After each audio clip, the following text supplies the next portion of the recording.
ইমাম আহমদ ইবনে হাম্বল রাহমাতুল্লাহ আলাই আমরা কিতাবে পড়ছি তৎকালীন সময়ের খলিফা আপনার মুতাসিম খলিফা অথবা ওয়াসিক তৎকালীন সময়ের খলিফা যার মতবাদ ছিল মুতাজিলাদের মতবাদ খালকে কোরআন অর্থাৎ কোরআন শরীফ আল্লাহর সৃষ্টি আর আহলে সুন্নাত ওয়াল জামাতের পক্ষ থেকে ইমাম আহমদ ইবনে হাম্বলের মজবুত ফতোয়া ছিল সর্বসম্মত আকীদা হলো কোরআন কদিম যখন থেকে আল্লাহ তখন থেকে তার কালাম তার সাথে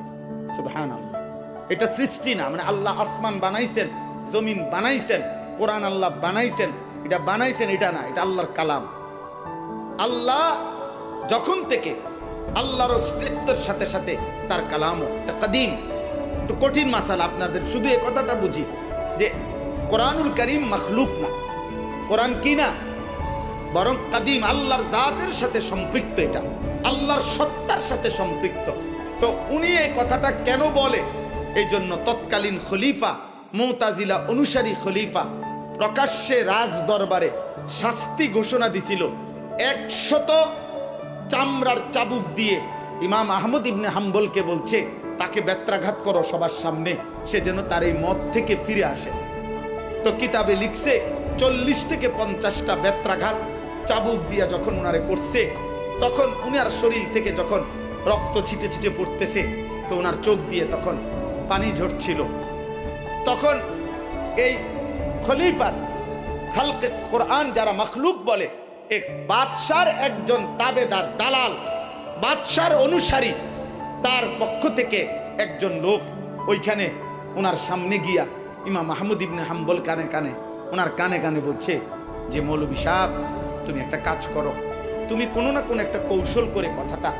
একটু ঘুরাইয়া কও প্রয়োজনে তাইলে অথবা তুমি কও একবারের জন্য হিকমত করে কও যে আমি যেভাবে কইলে তোমার কোনো রকমে বাঁচানো যায় তুমি একটা কৌশল কিছু কও আমি তোমারে বাদশার এই শাস্তির থেকে চাবুকের আঘাত থেকে বাঁচায় দেব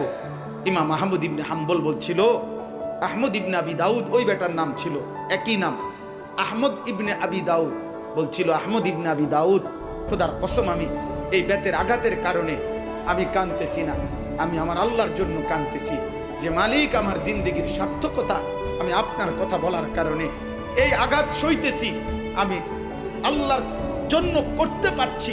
এই খুশিতে আমি কাঁদতেছি তবে তোমারে বলি তখন উনি এটা বলছে যে আহমদ ইবনে আবি দাউদ তুই বেটা এই রাজ দরবারে একবারের জন্য তুই বল বেটা যে কোরআন আল্লাহর সৃষ্টি না আমি তোকে জাহান্নামের আগুন থেকে বাঁচায় দেব তুমি আমারে বাঁচানোর দরকার আমি তোমারে আখিরাতে আল্লাহর দরবার থেকে বাঁচাই